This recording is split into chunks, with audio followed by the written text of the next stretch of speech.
Surabaya Mengaji. Yuk, dukung dakwah Surabaya Mengaji. Salurkan harta terbaik Anda untuk operasional dakwah.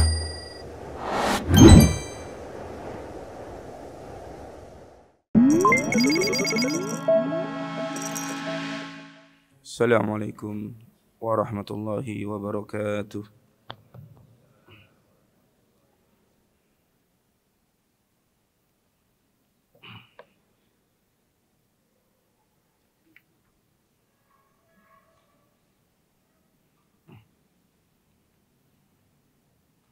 Innal hamdalillah nahmaduhu wa nasta'inuhu wa nastaghfiruh wa na'udzu billahi min shururi anfusina wa min sayyiati a'malina. Man yahdihillahu fala mudilla lahu wa man yudlil fala hadiya lahu. Wa asyhadu an la ilaha illallah wahdahu la syarika lahu wa asyhadu anna Muhammadan abduhu wa rasuluhu la nabiyya wa la rasula ba'dah. Qala Allah tabaraka wa ta'ala fi kitabihil karim, ya ayyuhalladzina amanu taqullaha haqqa tuqatih wa la tamutunna illa wa antum muslimun. Wa qala alaihi salatu wassalam, fa inna asdaqal hadithi kitabullah wa khairal hadi hadi Muhammadin sallallahu alaihi wasallam wa syarrul umuri muhdatsatuha fa inna kulla muhdatsatin bid'ah wa kulla bid'atin dhalalah wa kulla dhalalatin finnar. Kaum muslimin wal muslimat rahimani wa rahimakumullah. Alhamdulillah, kita kembali lagi dipertemukan oleh Allah Azza wa Jalla di dalam majlis yang mulia, yaitu majlis al-ilm. Semoga apa yang kita pelajari selama ini dijadikan ilmu yang bermanfaat oleh Allah Azza wa Jalla, dan juga kita bisa mendapatkan pahala serta keutamaan-keutamaan yang telah Allah sebutkan dan juga Rasul sallallahu alaihi wasallam sampaikan. Pada malam hari ini kita akan membahas satu tema tentang perdukunan, atau kita akan membahas tentang hadis-hadis yang menerangkan status orang yang mendatangi dukun atau peramal. Bab yang disampaikan oleh al-muallif adalah babu ma jaa fil kuhani wa nahwihim. Bab tentang dalil-dalil yang berkaitan dengan dukun atau yang semisal mereka. Di dalam bab ini al-muallif rahimahullahu taala membawakan 4 hadis. Kemudian juga beliau membawakan beberapa ucapan dari para ulama. Di antaranya adalah perkataan al-Imam Al-Baghawi, begitu pula perkataan Syekhul Islam Ibnu Taimiyah rahimahumullah. Adapun hadis yang disampaikan oleh al-muallif adalah riwayat Muslim. Qala al-muallifu, muallif berkata, rawa Muslimun fi sahihihi an ba'di azwajin Nabi sallallahu alaihi wasallam anin Nabi sallallahu alaihi wasallam qala. Al-Imam Muslim meriwayatkan di dalam kitab sahih beliau dari sebagian istri-istri Nabi sallallahu alaihi wasallam, dari Nabi Muhammad sallallahu alaihi wasallam, beliau bersabda, man ata arrafan fasa'alahu an syai'in fasaddaqahu lam tuqbal lahu salatun 40 yauman. Siapa yang mendatangi peramal, arraf, peramal, fasa'alahu an syai'in, lantas dia bertanya sesuatu kepadanya, fasaddaqahu, dia pun membenarkan apa yang diucapkan oleh peramal tadi, lam tuqbal lahu salatun 40 yauman, maka tidak akan diterima salatnya selama 40 hari. Wa an Abi Hurairah radhiyallahu anhu 'anil Nabi sallallahu alaihi wasallam qala, dan dari Abu Hurairah, ya, semoga Allah Ta'ala meridhai beliau, dari Nabi Muhammad sallallahu alaihi wasallam, beliau berkata, an atakahinan, siapa yang mendatangi dukun, fasaddaqahu bima yaqul, lantas dia membenarkan apa yang dikatakan oleh dukun tadi, faqad kafara bima unzila ala Muhammad, maka sungguh dia telah mengkufuri apa yang diturunkan kepada Muhammad. Kaum muslimin wal muslimat rahimani wa rahimakumullah. Di dalam hadis yang pertama dikatakan siapa yang mendatangi peramal lantas dia bertanya kepada peramal tersebut, fasaddaqahu, terdapat lafaz saddaqahu. Disebutkan oleh Syekh As-Saqub di dalam catatan kaki terhadap syarah hadis ini, beliau mengatakan biduni lafdha fasaddaqahu fahiya lafdhatun syadah wal hadithu sahihun biduniha. Hadis yang sahih adalah yang tidak menyebutkan lafaz saddaqahu, yaitu hadis yang mengatakan man ata arrafan fasa'alahu an syai'in, tidak pakai fasaddaqahu, langsung lam tuqbal lahu salatun arba'ina yauman. Adapun hadis yang kedua terdapat lafaz fasaddaqahu. Jadi ada dua lafaz.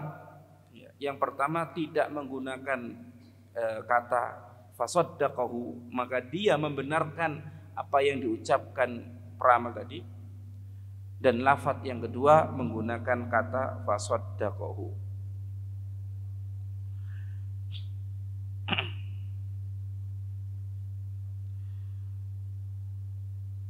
Walil arba'ati wal hakim, dan bagi imam empat, yaitu Abu Dawud, Tirmidzi, Ibnu Majah dan Ahmad,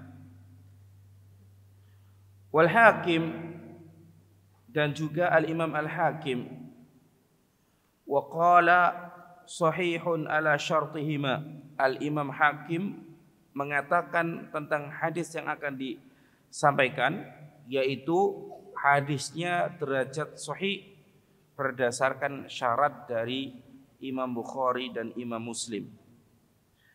An Abi Hurairah radhiyallahu anhu, dari Abu Hurairah semoga Allah Ta'ala meridhai beliau, Nabi SAW bersabda, man ata arrafan, siapa yang mendatangi dukun, au kahinan, man ata arrafan, siapa yang mendatangi peramal, au kahinan atau dukun, fasaddaqahu bima yaqulu, lantas dia membenarkan apa yang disampaikan oleh peramal tadi, dia membenarkan apa yang disampaikan oleh dukun tadi, faqad kafara bima unzila ala Muhammadin sallallahu alaihi wasallam, maka sungguh dia telah kufur terhadap apa yang diturunkan kepada Muhammad sallallahu alaihi wasallam.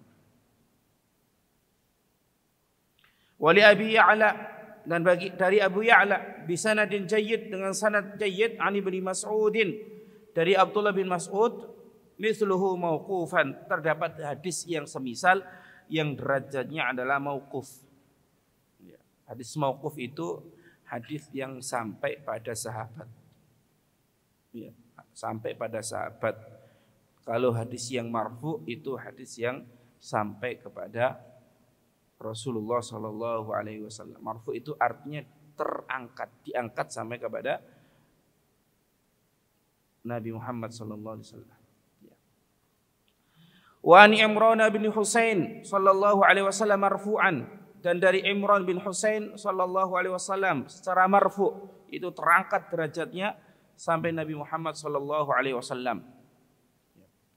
Laisa minna man tatayyara aw tutayyara lah, bukan termasuk golongan kami orang yang meramal atau minta diramal. Au takahana au tukuhina lahu, Begitu pula bukan termasuk dari kami orang yang melakukan praktek sihir atau meminta agar dilaksanakan praktek sihir, atau meminta orang yang mempraktekkan perdukunan atau meminta agar dipraktekkan perdukunan. Au sahara au sahira lahu. Begitu pula bukan termasuk golongan kami orang yang melakukan sihir atau minta agar dilakukan sihir. Ya. Jadi yang dihukumi pada hadis ini bukan hanya sumbernya, tapi orang yang meminta agar dilakukan ketiga praktek tadi. Si A datang ke dukun, ya. Maka dukun dan si A, ya, si A ini minta agar dilakukan praktek perdukunan. Maka si A dan si dukun sama saja, bukan termasuk golongan Rasul Shallallahu Alaihi Wasallam. Waman atakahinan, dan siapa yang mendatangi dukun, fasaddaqahu bima yaqul, dan membenarkan apa yang dia katakan, faqad kafara bima unzila ala Muhammad, maka sungguh dia telah kufur terhadap apa yang diturunkan kepada Muhammad. Kemudian qala al-Baghawi, al-Imam al-Baghawi beliau mengatakan, al-Arraf adalah alladhi yadda'i ma'rifatal umuri bimuqaddimatin yastadillu biha 'alal masruqi wa makanil dhalati wa nahwi dzalik. Al-Arraf adalah orang yang ngaku-ngaku mengetahui perkara-perkara yang gaib. Dia mengklaim bisa tahu tempat barang yang dicuri, atau dia tahu tempat barang tersesat, hilangnya di mana. Nah, ini namanya al-arraf. Waqila, dan dikatakan huwal kahin. Al-arraf itu juga berarti dukun. Wal kahin, adapun dukun adalah huwal ladzi yukhbiru 'anil mughayyibati fil mustaqbal. Adalah orang yang memberikan kabar tentang perkara gaib atau tentang kejadian gaib pada masa depan, al-mustaqbal. Waqil, dan ada yang mengatakan alladzi yukhbiru amma fil dhamir, yaitu dia yang mengkabarkan tentang apa yang ada di hati manusia. Wa qala Abul Abbas Ibnu Taimiyah, dan berkata Abul Abbas Ibnu Taimiyah, Al-Arraf adalah ismun amun lil kahin wal munajjim wa rammal wa nahwiha. Arraf adalah isim yang maknanya umum, digunakan untuk menamai al-kahin, yaitu dukun, wal munajjim, peramal yang menggunakan bintang-bintang, ahli nujum, warummal, dan peramal, wanawihim, atau yang selain mereka, mimman yatakallamu fi ma'rifatil umuri fi hadhihi turuq, yaitu dari orang-orang yang berbicara tentang hakikat suatu perkara dengan jalan yang seperti ini. Maksudnya dengan jalan melihat bintang, gitu, dengan jalan meramal. Nah, mereka disebut apa? Kahin. Wa qala Ibnu Abbasin fi qaumin, dan Abdullah bin Abbas beliau berkata tentang suatu kaum, yaktubuna abjad. Abjad itu abjad, yang mana kaum tadi menulis huruf abjad. Wa yanzuruna fin nujum, kemudian dia atau mereka melihat kepada bintang. Fama ma ara man fa'ala dzalika lahu 'indallahi min khalaq. Aku tidak melihat orang yang melakukan hal demikian dia mendapatkan bagian keuntungan dari Allah Subhanahu wa taala. Ini adalah dalil-dalil yang berkaitan tentang perdukunan, ramal, dan juga perbintangan. Pada bab ini ada beberapa permasalahan yang ingin disampaikan oleh muallif. Yang pertama adalah terkait dengan pengertian kuhan wal kahana, dukun dan perdukunan. Al-kahin, dukun adalah orang-orang yang mengaku mengetahui hal yang gaib. Wa yukhbiru bihan nasa, lantas mereka mengkabarkan hal itu kepada manusia. Dan hakikatnya para dukun tadi ketika mengkabarkan hal yang gaib, mereka mendapatkan kabar dari jin atau syaitan yang yakni mencuri dengar kabar langit. Jadi nggak ada orang yang tahu hal yang gaib. Ini adalah akidah yang harus dipahami oleh setiap muslim. Ya. Tidak ada orang yang tahu hal yang gaib sampai seandainya ada orang dia dikelali ustadz, dia pun tidak bisa untuk mengetahui hal yang gaib. Ya. Kalau sampai ada yang mengaku-ngaku tahu hal yang gaib, maka perlu dicek tentang akidah dia itu seperti apa. Karena ilmu gaib adalah kekhususan Allah Azza wa Jalla. Ilmu gaib itu adalah hak Allah Azza wa Jalla, milik Allah yang tidak ada yang mampu mengambilnya dari Allah Subhanahu wa taala. Hatta Rasul sallallahu alaihi wasallam pun beliau tidak tahu hal yang gaib. Beliau mengkabarkan hal yang gaib hanya sebatas apa yang diwahyukan kepada beliau. Selebihnya beliau tidak tahu. Ya. Masalah kiamat, beliau hanya diberi kabar oleh Allah terkait tanda-tanda kiamat. Selebihnya enggak tahu. Apa selebihnya? Kapan tepatnya terjadi kiamat? Nah, ini enggak tahu. Mal mas'ulu anha bi'a'lama minas sa'il. Orang yang ditanya tidak lebih tahu daripada yang bertanya. Yaitu beliau Rasulullah tidak lebih tahu dari yang bertanya. Yang bertanya ini adalah Jibril alaihissalam. Ya, ini akidah yang harus kita pegang. Ya. Kita juga tidak boleh membenarkan seandainya ada ungkapan yang mengatakan dahulu, ya, kiai-kiai Indonesia dahulu sakti-sakti sampai bisa ngintip Lauhul Mahfud. Ya. Makanya dakwah Islam gampang diterima karena dulu masyarakat Indonesia itu ahli klinik. Ya. Terus ditandingi dengan kedatangan kiai yang lebih hebat dari keklinikan. Ini tidak benar, gitu loh. Gak ada yang bisa mengintip Lauhul Mahfud. Bagaimana ngintip Lauhul Mahfud? Ya. Di mana tempatnya? Bagaimana bentuknya? Kok sampai ada keyakinan seperti ini? Na'udzubillah.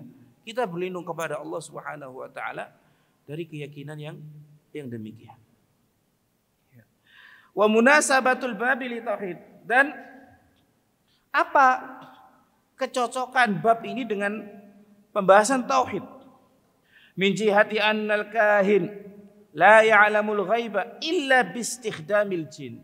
Kecocokannya adalah bahwasannya seorang dukun tidak akan mampu mengetahui hal yang gaib kecuali dengan bantuan jin. Misal ini, si dukun di rumah, kemudian ada yang mau bertamu ke dia. Setelah masuk duduk, tamunya mau ngomong, sudah, saya tahu maksud kamu. Saya tahu, kamu dari sini, kamu namanya ini, dari sini, dari situ. Tujuan kamu ke sini adalah maksudnya demikian. Itu semua karena dia dikabari jin. Jin bersongkol dengan jin, gitu loh. Ya. Makanya kenapa orang-orang istilahnya datang ke orang pintar. Karena yang datang itu orang yang, nah saya nggak mau nyebut loh ya. Ya. Karena orang pintar gak akan datang ke yang demikian, gitu loh. Gak akan mau dibodoh-bodohi, tidak mau dikibulin. Ya. Wa hum lan yakhdumuhu illa idza taqarraba lahum. Dan ini prinsip, jin tidak akan mungkin mau bantu dukun kecuali sang dukun tadi mendekatkan dirinya kepada jin, gitu loh. Beribadah kepada jin. Wa asyraka billah, dan inilah bentuk kesyirikan kepada Allah Subhanahu wa taala. Nas'alullah as-salam. Wa qawluhu fil tabwib, dan ucapan muallif pada bab wa nahwihim, ya kan bab ini berbunyi babu ma jaa fil kuhan wa nahwihim, dan yang bab tentang perdukunan dan yang semisal mereka. Tashmalu kulla man idda'a ilma syai'in minal ghaib. Hal ini mencakup semua orang yang mengaku-ngaku tahu perkara gaib, meskipun dia mengklaim dirinya bukan dukun. Saya ini bukan dukun, ya cuma ngerti aja gitu. Ini termasuk meskipun dia tidak ngaku sebagai dukun. Wa kullu man marasa naw'an minal kahana. Begitu pula mencakup semua orang yang marasa, melakukan aktivitas minal kahana, perdukunan. Mislu qiraatul finjani au al-kaf, seperti membaca bejana. Ada airnya itu dibaca, atau membaca al-kaf, membaca apa? Telapak tangan. Garis tanganmu ini kok terlalu lurus ya, dibaca. Nah, ini adalah termasuk perdukunan. Wa mithlu ma yusamma bi abrajil had, begitu pula yang dimaksud atau yang termasuk dukun adalah orang-orang yang melakukan apa ya? Ramalan zodiak. Ya, zodiak. An yuqal idza kunta wulidta fi burji kadza fasayahsulu laka fi hadzal 'am kadza. Kalau kamu lahir di bulan ini itu, ya. Bintangmu apa? Bintang biasanya muda. Bintangmu apa? Lahir kapan? Saya Agustus. Leo kamu. Ya benar Leo ya. Leo. Cocok ya. Leo itu gini. Ya. Kamu akan dapat rezeki. Keuanganmu stabil. Nah, ini termasuk perdukunan. Syekh Shalih Al-Fauzan hafizahullah ta'ala, beliau melarang membaca majalah atau koran yang isinya adalah ramalan bintang. Gitu loh. Dan itu dihukumi datang ke dukun.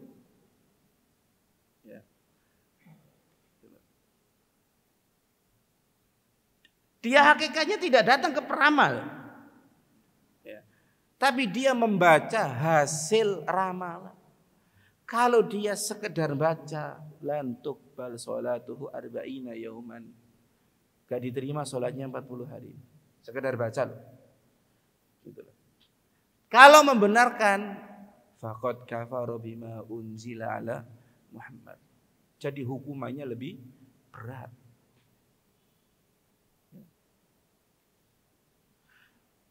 Dan kesyirikan dalam jenis ini banyak menimpa pemuda muslim. Ya. Percaya kepada ramalan bintang. Ini banyak menimpa pemuda muslim, bahkan membenarkan. Gitu loh. Cocok sama aku ini. Ya. Memang gak pernah meleset kalau baca di majalah ini gitu. Persis seperti yang saya alami. Membenarkan pemuda muslim. Karena pemuda muslim mah gengsi ke dukun-dukun jadul itu, gengsi gitu kan. Ramalan bintang lebih keren. Iya.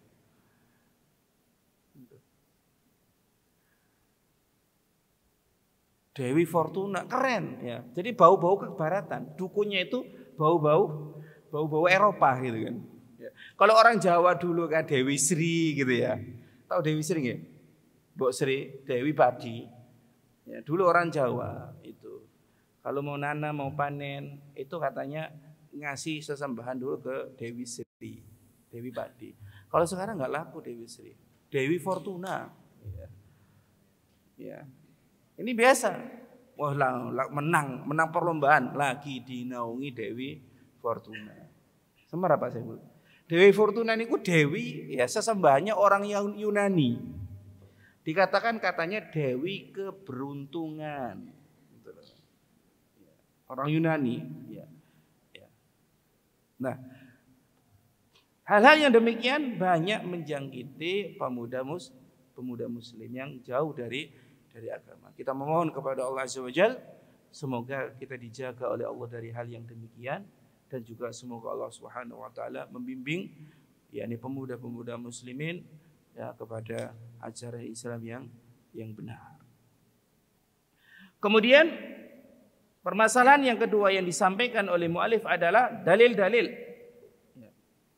Yang pertama adalah hadis Nabi Muhammad sallallahu alaihi wasallam, "Man ata arrafan," siapa yang mendatangi peramal, fasa'alahu an syai'in, lantas dia bertanya kepada peramal tersebut tentang sesuatu, fasaddaqahu, dia pun akhirnya membenarkan ya, apa yang disampaikan oleh peramal tadi, lam tuqbal lahu salatun arba'ina yauman, tidak diterima salatnya selama 40 hari. Tadi disampaikan bahwasanya lafaz fasaddaqahu itu kurang tepat. Ya, tidak ada pada lafaz hadis ini. Yang lebih sahih adalah man ata arrafan fasa'alahu an syai'in lan tuqbal lahu salatun arba'ina yauman. Tidak ada lafaz fasaddaqahunya.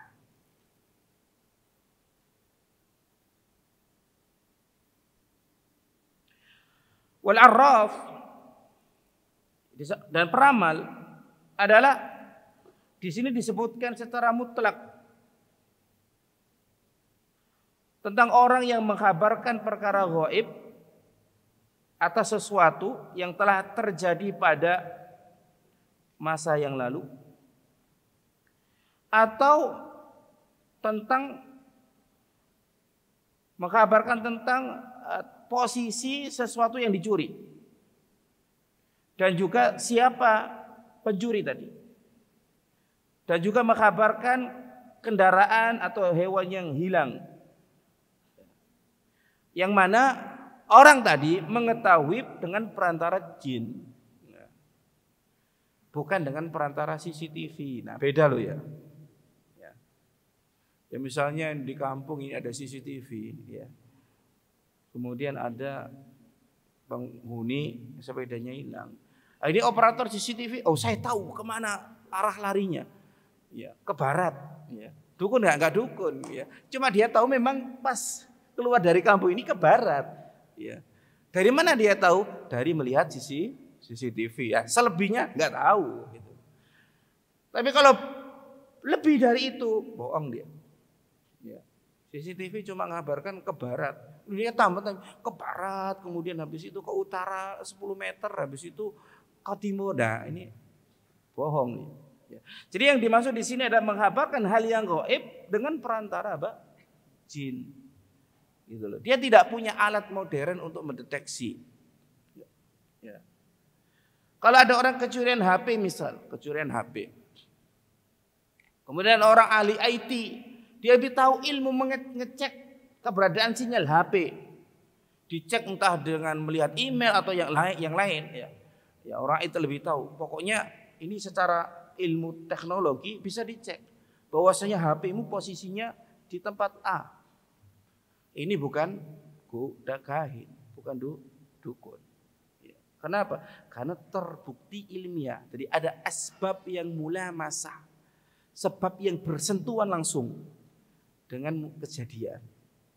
Gitu. Sama seperti apa? Coba berobat itu kan? Ya. Berobat pakai gelang benang, dari benang, diyakini bisa menyembuhkan. Nah ini ada termasuk asbab yang mula masa atau tidak, sebab yang benar-benar berpengaruh atau tidak. Kalau secara tajribah nggak ada pengaruhnya, ya secara ilmu kedokteran zaman sekarang atau ilmu medis zaman sekarang nggak ada kaitan antara gelang benang dengan kesembuhan, maka ini kesyirikan. Tapi terkadang ya beberapa batu tertentu terbukti secara ilmiah bukan pengakuan saja, sudah dicek di laboratorium kalau batu tertentu mengandung ion-ion. Nah, ini bukan termasuk kesyirikan. Kenapa?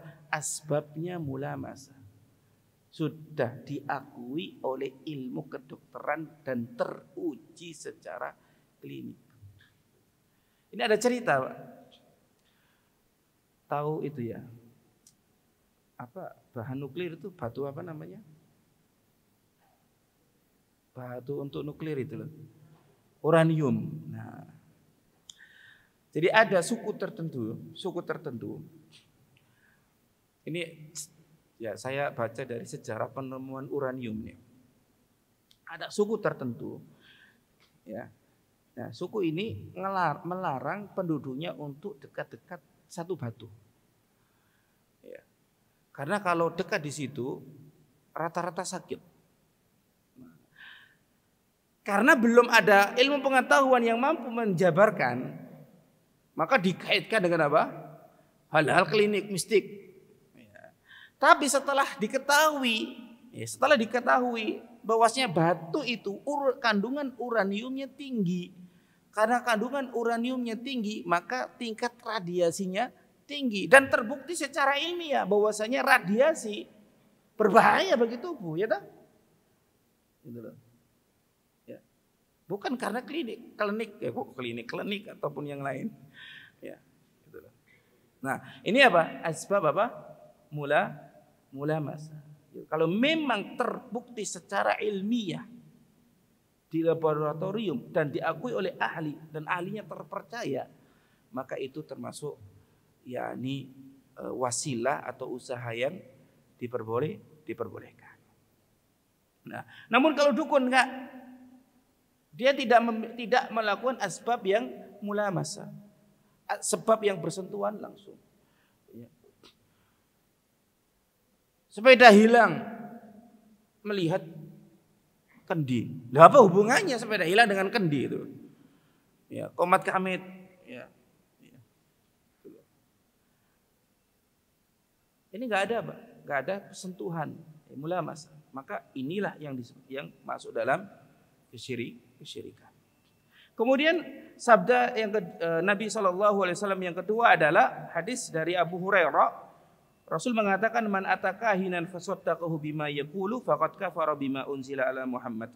Siapa yang mendatangi dukun lantas membenarkan apa yang dia sampaikan, maka dia telah kufur dengan apa yang diturunkan kepada Muhammad sallallahu alaihi wasallam. An Abi Hurairah radhiyallahu anhu, dari Abu Hurairah, semoga Allah taala meridhai beliau, man ata'arrafan aw kahinan, siapa yang mendatangi peramal atau dukun, fasaddaqahu lantas dia membenarkan ucapan keduanya, faqad kafara bima unzila ala Muhammad, maka dia telah kufur dengan apa yang diturunkan kepada Muhammad. Kemudian hadis yang selanjutnya adalah sabda Rasul sallallahu alaihi wasallam, bukan termasuk golongan kami orang yang meramal ataupun minta diramal, orang yang melakukan praktek perdukunan atau yang minta agar dilaksanakan praktek perdukunan, orang yang melakukan sihir atau minta dilakukannya praktek sihir. Dan siapa yang mendatangi dukun lantas dia membenarkan apa yang disampaikan oleh dukun tersebut, dia telah kufur terhadap apa yang diturunkan kepada Muhammad sallallahu alaihi wasallam. Mungkin adzan dulu ya.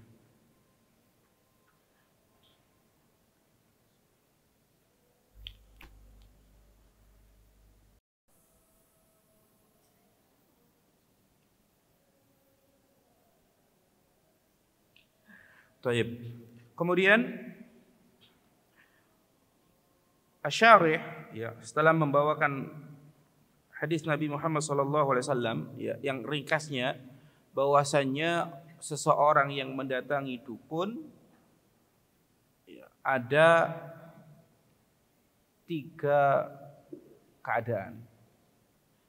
2 keadaan disebutkan oleh hadis. Yang pertama adalah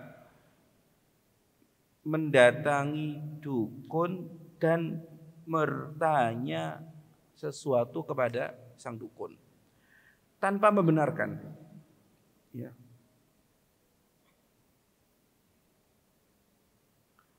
Maka orang yang melakukan hal demikian, sholatnya tidak diterima selama 40 hari. Ya, kata Syekh walau annahu lam yusaddiqhu aw syakka fi sidqihim. Ya. Datang dan tanpa membenarkan ucapan dukun ataupun ragu terhadap kebenaran ucapan dukun. Keduanya sama, tidak diterima sholatnya selama 40 hari. Gitu. Yang kedua, ya ini lebih parah. Kenapa? Karena mendatangi dukun, bertanya kepada dukun plus membenarkan. Maka orang yang demikian diancam dengan hadis Nabi SAW, ya, faqad kafara bima unzila ala Muhammad, maka dia telah kufur terhadap apa yang diturunkan kepada Muhammad. Nah, ini perlu kita hati-hati. Mendatangi dukun, bertanya, membenarkan bukan perkara yang ringan. Ancamannya adalah kekufuran. Meskipun para ulama berbeda pendapat, ini kufur akbar atau kufur asghar. Ya, yang jelas ini kekufuran sudah. Kita sebagai seorang muslim, ya paling tidak ya harus waspada. Jangan sampai kekufuran baik kecil maupun kita ini takut kufur besar, kufur kecil nggak takut. Tidak seperti itu seorang muslim. Gitu loh. Ya. Dalam perkara dunia aja ya. Panjenengan di misalnya ada orang dikasih pilihan, Mas, kira-kira pilih mana, Mas? Kanker stadium 1 sama stadium 4. Sampai ya ini kok macam-macam ya. Wis gak pilih stadium 1, stadium 2, stadium 3, stadium setengah ya gak pilih, Mas. Iya. Nah, ini perkara dunia toh. Meskipun keburukan itu yang paling rendah, kita nggak mau apa? Terkena keburukan tersebut dalam hal dunia. Nah, dalam hal agama pun demikian. Ya, jangan sampai perkara dunia kita menghindarinya meskipun pada keburukan yang terkecil, namun dalam perkara akhirat yang penting nggak syirik besar, cuma syirik kecil. Nah, kan masih dalam keadaan Islam, ya. Nanti dosa istighfar, nggak boleh prinsip seperti itu. Ya. Sebisa mungkin kita hindari dan kita tinggalkan ya, hal-hal yang Allah haramkan, apalagi dalam perkara kesyirikan maupun kekufuran. Ya. Kemudian keadaan yang ketiga adalah seseorang datang ke dukun tujuannya ngetes dukun. Nah, ini yang boleh. Ini yang boleh, tujuannya ngetes. Kalau yang kedua tadi nggak ngetes. Ya.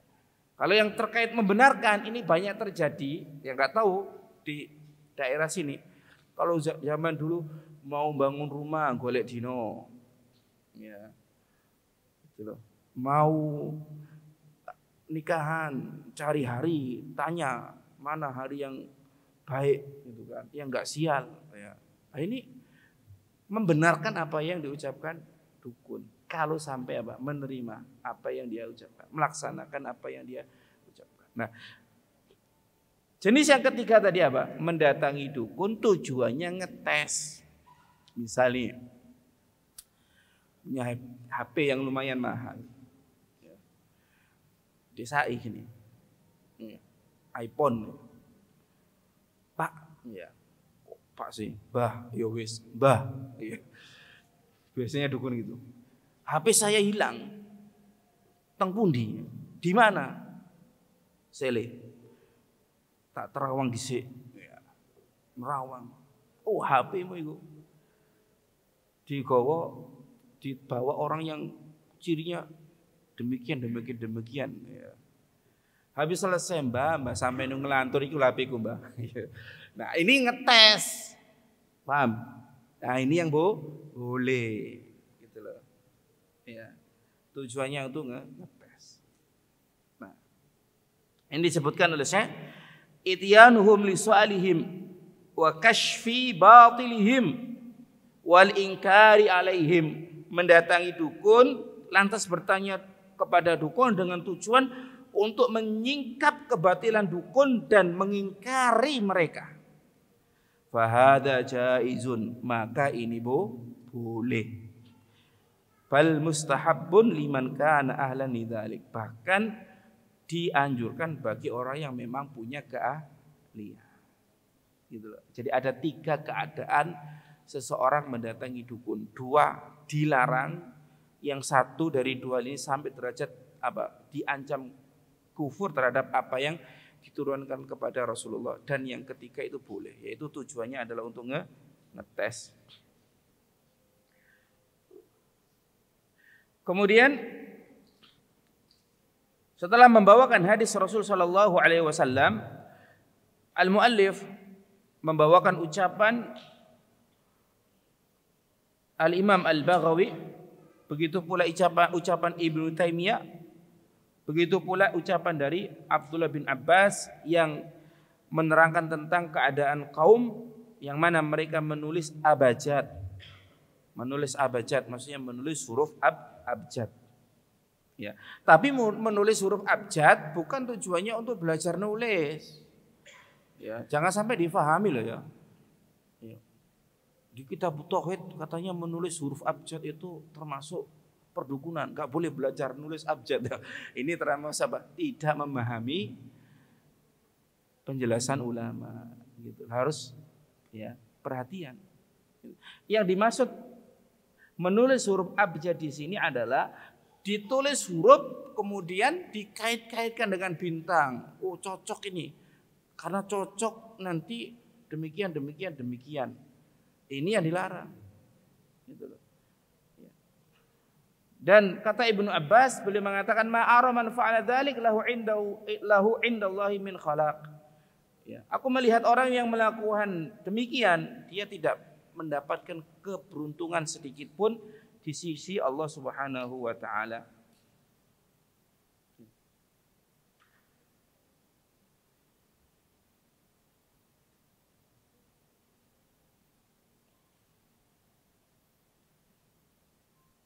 Ya. Wa ala hadha, berkata syarih, faman ta'allama al-huruf ala wajhi ma'rifati syai'in min ilmi al-ghaib biha wa huwa ma yusama bi ilmi al-harf fa hadha muharramun la yajuz. Maka siapa yang belajar huruf-huruf dengan maksud untuk mengetahui sesuatu hal yang gaib, maka ini haram, tidak boleh. Wa amma ta'allumuha litahaji, adapun mempelajarinya untuk mengeja wa hisabil jumal, dan untuk menghitung kata, fala ba'sa bihi, maka ini tidak mengapa. Misalnya kalau dalam bahasa Arab masjidun, ya, dia belajar huruf mim tulisannya bagaimana, sin bagaimana, kemudian dia menghitung masjidun ini ada berapa huruf sih, mim, sin, jim, dal. Nah, ini boleh. Tapi kalau belajar huruf-huruf ini, ya, kemudian untuk pakai alat meramal, menerka-nerka hal yang gaib, ini nggak boleh. Ya, seperti kalau di daerah kita mungkin nggak ada ya. Yang ada itu weton, tahu weton? Ya, pahing pun wage kliwon legi. Nah, ini sampai lahirnya kapan nak? Kula nggih tanggal sak meniki, Mbak. Lahirmu itu Sabtu Pahing. Lah calonmu lahir ini, calonmu kok Selasa Legi. Sabtu Pahing Selasa Legi gak cocok, Nak. Nah, ini yang enggak boleh. Ya. Ini masih ada loh. Ya, enggak tahu kalau di Surabaya.